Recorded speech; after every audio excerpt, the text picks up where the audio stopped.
Bonjour à tous, ici Richard pour l'artiste autodidacte et pour la vidéo du mardi.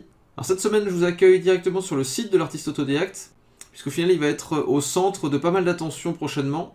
À commencer par le fait que le programme que j'ai lancé récemment via le Tipeee va maintenant passer par le site de l'artiste autodidacte. Pour plusieurs raisons. Déjà parce que sur Tipeee, on ne peut pas vraiment classer les choses de manière correcte. C'est plutôt un système de fil d'actualité. Et donc Tipeee, je vais le garder pour les gens qui veulent soutenir plutôt la chaîne YouTube et mes activités régulières, comme les Twitch, etc. Et pour ceux qui veulent vraiment du contenu supplémentaire, comme des cours exclusifs ou des corrections de leur image, je vais le faire par le site, parce que comme ça je peux classer les choses, et petit à petit créer tout un tas de contenu qui va être vraiment de qualité et organisé correctement. Donc ce qui va se passer, c'est qu'il faut s'inscrire. Donc là en l'occurrence, moi je suis déjà logué avec mon compte, et vous avez un petit texte pour vous inscrire sur le site ici. Et ensuite, une fois que vous êtes inscrit, vous pouvez accéder aux ateliers. Donc moi en l'occurrence là j'ai accès à tous les ateliers. Normalement quand vous cliquez dessus et que vous êtes inscrit, on va vous proposer deux formules d'abonnement. Une à 15 €, où vous aurez accès à tout ce qui est ici, et une à 30 €, où vous aurez accès à tout ce qui est ici, plus une correction tous les mois, et accès à toutes les corrections que j'aurai fait par ce système là. Et donc comme sur ce que j'avais promis sur Tipeee, ici vous allez avoir accès à un cours par mois, ainsi qu'à l'archive des cours passés. J'en reparlerai juste après. Et je vais donner également accès à des nouveaux outils d'apprentissage chaque mois.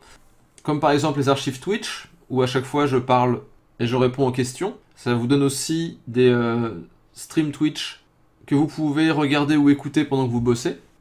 Et donc vous voyez que là ils sont organisés de manière chronologique. Il m'en reste encore quelques-uns à ajouter. Ainsi que des photos de référence pour travailler la lumière. Donc ça c'est que des photos personnelles, donc que vous ne trouverez nulle part ailleurs, qui reprennent pas mal de phénomènes de lumière et que vous pouvez étudier de cette manière-ci. Petit à petit, donc après je rajouterai des choses chaque mois, comme des vidéos de gestuels avec un timer donné, ou des photos de référence pour de l'anatomie, pour de la perspective, pour d'autres choses. Donc pour revenir au cours, vous voyez que le premier je l'ai classé comme hors série, puisque ce que j'annonçais la dernière fois sur le fait de se concentrer sur le dessin direct, je vais plutôt le réorienter, peut-être en faire plutôt des cours via Gumroad. Là, le cours exclusif, qui sera sur le site donc, de l'artiste autodidacte, ce sera à chaque fois une aide au portfolio. À chaque fois, je présenterai un job particulier qu'on peut avoir à faire dans le concept art, la bande dessinée ou l'illustration. Je ferai un cours là-dessus, ainsi qu'un exemple, avec des exercices aussi à prévoir, etc. Et tout ça pour mener à une pièce de portfolio qui vous rendra vraiment intéressant pour un employeur qui chercherait un concept artiste, un illustrateur ou un dessinateur de BD. Si je prends ces domaines-là, c'est parce que c'est ceux que je connais, mais vous verrez que même dans ces domaines-là, il y a sûrement plein de choses qui manquent dans votre portfolio, et des choses auxquelles on ne pense pas forcément. Et j'ai pu constater que énormément de gens qui veulent devenir concept artiste, illustrateur ou autre, n'ont qu'une vision extrêmement partielle de ces métiers, et c'est une bonne façon aussi de corriger tout ça, et de vous donner accès à des compétences qui sont vraiment demandées.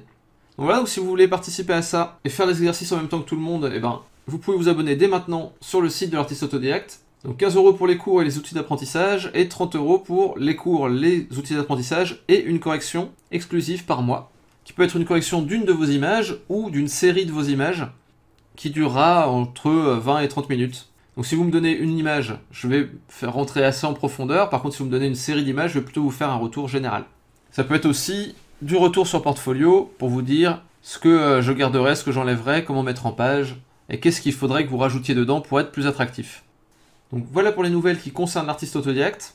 On va maintenant passer à la vidéo du mardi elle-même, et je vais revenir sur un artiste que j'apprécie beaucoup, qui s'appelle Sergei Kolesov, ou Peleng. C'était son pseudo, c'est comme ça que je l'ai connu à la base. Donc voilà un exemple de son travail, c'est une image que j'avais déjà montrée dans une autre vidéo. Et ce qui est vraiment extrêmement intéressant avec cet artiste, c'est à la fois ses compétences techniques, mais aussi la narration qu'il y a dans ces images. Ces images racontent toujours quelque chose, et ce sont de grandes illustrations, qui créent une sorte d'univers à chaque fois. Même sur une image one-shot comme celle-ci, on a déjà tout un monde qui se crée. Vous voyez là, avec le personnage dans le fond, avec le filet de lumière qui va bien guider le regard, ça c'est une composition qui est extrêmement bonne en termes de lumière. Le ray de lumière qui va guider le regard jusqu'ici, on a de la lumière chaude contre le reste tout autour qui est froid. C'est quelque chose qui est très discret, On comprend que le personnage a envie d'être dans l'ombre et ne pas être exposé, mais tout ce qu'il y a dans la composition va quand même mener vers ce personnage-là. Et donc c'est un artiste que j'apprécie beaucoup et qui est vraiment bon à étudier dans énormément de domaines. Dans la technique de peinture, dans la composition, dans la narration. Vous allez trouver tout ce qu'il faut à l'intérieur.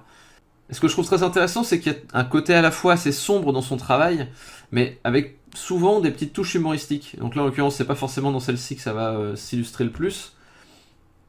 Mais vous allez voir par la suite qu'il y a souvent un côté un peu dérisoire, un peu amusant là-dedans. Et donc je vous conseille vraiment d'aller voir son boulot. Il peut y avoir un côté fantastique aussi comme ici. Et cet artiste pour le coup est vraiment dans le réalisme à la base, mais il y a un côté un peu cartoon qui peut se trouver, ou un côté caricature qui va se retrouver. On voit avec ce personnage là, toute la voiture, le rendu, etc. Tout ça c'est très réaliste. Après le personnage a quand même une tête et un style assez poussé. D'ailleurs, dans ses visages humains, il y a beaucoup de cette stylisation qui va apparaître. Ce qui a été gardé d'ailleurs pas mal dans le jeu Dishonored sur lequel il a travaillé. Vous voyez, il y a un côté très fantastique, mais des lumières qui sont toujours très précises, et il y a quelque chose de très réaliste là-dedans. Il y a du poids, la lumière a un impact. Et donc tout ça fait qu'il y a une certaine crédibilité, malgré le côté très caricatural. Des choses plus stylisées comme ça aussi. Ou ça, vous voyez là, en l'occurrence, il y a une anatomie extrêmement juste, il y a la créature derrière qui est très crédible, il y a un dynamisme, un mouvement qui est très très fort, et il y a un côté très cinématographique, il y a une inspiration cinéma-photo qui est très très présente dans son art, avec du flou de profondeur, ou avec du flou de mouvement, ou avec certaines photos qui ont l'air d'être éclairées par un flash. Donc tout ça, ça crée une ambiance particulière, et qui est très très contemporaine pour le coup. Il mélange vraiment des inspirations d'anciens maîtres, d'artistes réalistes qu'on a pu voir, des peintres en particulier qu'on a pu voir, mais également un côté très cinématographique, très inspiré par le cinéma et la photo. Ce qui est vraiment super intéressant à voir, ce mix d'influences. Et certainement du fait de l'intérêt pour la photo et pour le cinéma surtout, qu'on va avoir toute cette importance de la narration chez lui. On sent à chaque fois que ces images sont juste un moment d'un univers plus grand. Il se passe quelque chose derrière la caméra, il se passe quelque chose sur les côtés. Il y a un univers autour de ça. Là, on a juste un instantané d'un moment précis, dans un endroit précis. Celle-ci, là, elle est assez folle, cette image, je trouve. Tant dans le rendu que dans la narration, que dans la compo, que même les petits effets, là, qui font vraiment photo un peu abîmée, photo de guerre, quoi. Et des choses très subtiles, où on voit que pour avoir une peinture qui fonctionne, il y a besoin de subtilité en fait. Voilà tout ce qui se passe sur le manteau. Juste cette petite ombre portée là, qui fait bien ressortir le fil. Et une lumière qui est très juste et qui en fait pas trop en fait. Il n'y a pas des highlights partout. Il n'y a pas un modelé ultra complexe ou quoi. Mais par contre, tout est juste dans les formes des ombres, dans les formes des objets. Et c'est pour ça que ça marche instantanément. On a aussi des choses comme ça là qui ont un côté vraiment fantastique, qui fonctionne super bien, où on voit là vraiment encore le poids, la gravité qui agit sur le personnage. On voit qu'il est bloqué ici. Il y a certes l'aspect graphique de la chose, où on a le plan qui est coupé, mais on voit aussi dans la position de son corps qu'il se retient par les épaules, et qu'il a la tête qui se rend dans les épaules du coup, et qu'il est vraiment les bras qui sont tenus à l'extérieur, alors que les jambes ballottent en dessous. Là, c'est encore pour un effet de profondeur, ça fonctionne très bien à ce niveau-là. Là, le premier plan avec ce lézard un peu fou, là, et la grosse bestiole derrière, qu'on lit dans un deuxième temps, puisque le point, la focale n'est pas faite dessus. Cette image aussi que j'ai déjà montrée dans d'autres vidéos, en termes de compo, elle est magistrale, et en termes de narration, elle est très bonne aussi.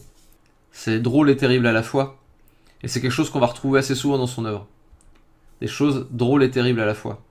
Donc là encore une gestion de la lumière assez magistrale, avec cette pieuvre là, dans les profondeurs. La gestion des échelles aussi est sacrément impressionnante avec Sergei Kolesov. Même celle-ci là avec cette perspective accentuée, c'est une perspective qui sépare les plans à la fois par la taille, par la composition, mais aussi par la lumière, avec la lumière froide devant, la lumière chaude derrière.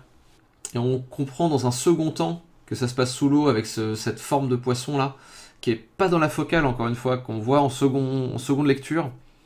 Et ça permet de mieux comprendre l'ensemble. C'est un petit détail comme ça qui révèle des choses sur l'ensemble. Des choses comme ça aussi, où là on va vraiment avoir le côté humoristique, c'est délirant qui peut caractériser son œuvre parfois. Mais c'est toujours du comique, un peu réaliste et parfois torturé. Comme là on a un côté un peu plus délirant pour le coup, mais on reste toujours dans quelque chose de réaliste. C'est dans une vraie rue, les différents objets ont vraiment une interaction avec la lumière. La sorcière là pour le coup a une vraie ombre. Tout est traité de manière réaliste. Et le sujet en lui-même, par contre, il y a quand même des côtés un peu marrants avec la façon dont ce personnage saute au-dessus de la sorcière pour l'éviter, qui est un peu cartoon ou guignolesque, quoi. Et là, on arrive dans les images de Dishonored. Si vous avez joué au jeu, vous allez retrouver sa patte, avec des personnages au visage assez marqués, avec un style, une utilisation des couleurs qui est assez forte. Et j'ai entendu une interview des dirigeants du studio qui a fait Dishonored, et ils ont bien dit qu'ils ont pris Sergei Kolesov dans le studio, non pas parce que c'était le meilleur technicien du jeu vidéo. Le jeu vidéo, c'était un domaine auquel il était un peu étranger. Et par contre, c'est un grand artiste. Et ils voulaient trouver cette patte artistique dans leur jeu. Et après, de toute façon, le médium, c'est quelque chose auquel on peut se faire, auquel on peut s'adapter. C'est une autre façon d'engager des gens dans le jeu vidéo et de voir le jeu vidéo. Et au final, c'est une réussite, puisque le jeu a ses qualités et ses défauts, mais en tout cas, en termes artistiques, il y a vraiment une patte particulière. Et ça, c'est indéniable. On voit qu'il y a des choses qui ont été tentées visuellement là-dedans. On est loin d'une direction artistique un peu molle ou convenue. Donc là, après, c'est des peintures qui sont des vraies peintures qu'on trouve dans le jeu. Donc là, on a le côté plus fantastique, plus peinture, vraiment. Et après, on a aussi des choses qui sont plus du design pour le jeu, qu'on va vraiment retrouver dans le jeu après.